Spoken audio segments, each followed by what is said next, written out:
Good evening, everybody. Happy Wednesday evening. I hope you're all doing well. I hope you had a great day. And also, I hope that you are enjoying the program that Ashley is putting on, and I'm helping her, but I have to give her a lot of credit. She is doing really wonderful things. Don't you agree? Let's give her some round of applause. Yay, Ashley. So, Inspirational Stories. I chose a book that I really love. It's called Frederick by Leo Lionni. It's an Italian writer. So let me share the story of Frederick. All along the meadow where the cows grazed and the horses ran, there was an old stone wall. In that wall, not far from the barn and the granary, a chatty family of field mice had their home. But the farmers had moved away, the barn was abandoned, and the granary stood empty. And since winter was not far off, the little mice began to gather corn and nuts and wheat and straw. They all worked day and night, all except for Frederick. Frederick, why don't you work? They asked. I do work, said Frederick. I gather sun rays for the cold, dark winter days. And when they saw Frederick sitting there staring at the meadow, they said, "And now, Frederick?" "I gather colors," answered Frederick simply, "for winter is gray." And once Frederick seemed half asleep. "Are you dreaming, Frederick?" they asked reproachfully. But Frederick said, "Oh no, I am gathering words, for the winter days are long and many, and we'll run out of things to say." The winter came, and when the first snow fell, the 5 little mice took to their hideout in the stones. In the beginning, there was lots to eat, and the mice told stories of foolish foxes and silly cats. They were a happy family. But little by little, they had nibbled up most of the nuts and berries. The straw was gone, and the corn was only a memory.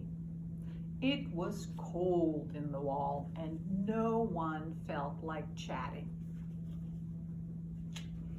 Then they remembered what Frederick had said about sun rays and colors and words.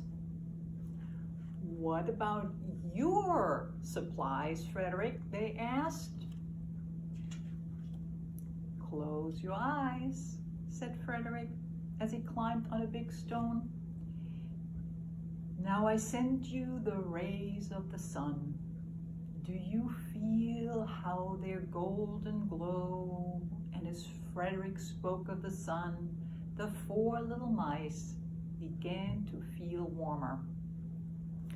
Was it Frederick's voice, or was it magic?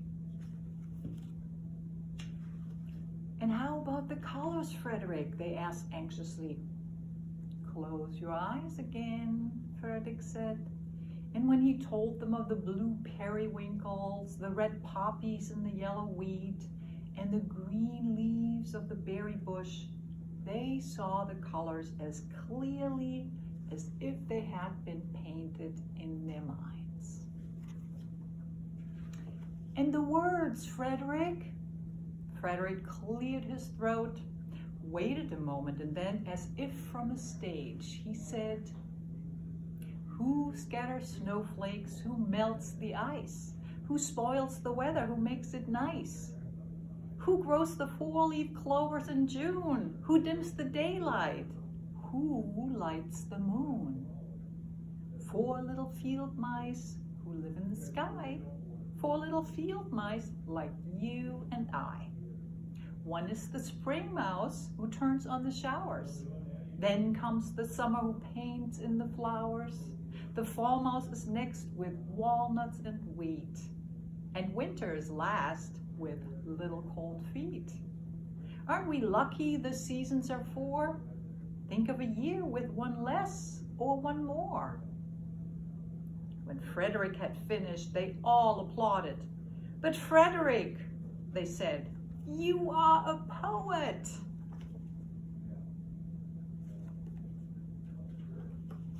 Frederick blushed, took a bow and said shyly, I know it. So that little story is just something that reminds me that during this time of non-busyness, we can also gather words, paint colors, collect sun rays, and what I mean is go within and find the beauty within. So I hope you're having a nice evening and you enjoyed that little Frederick story.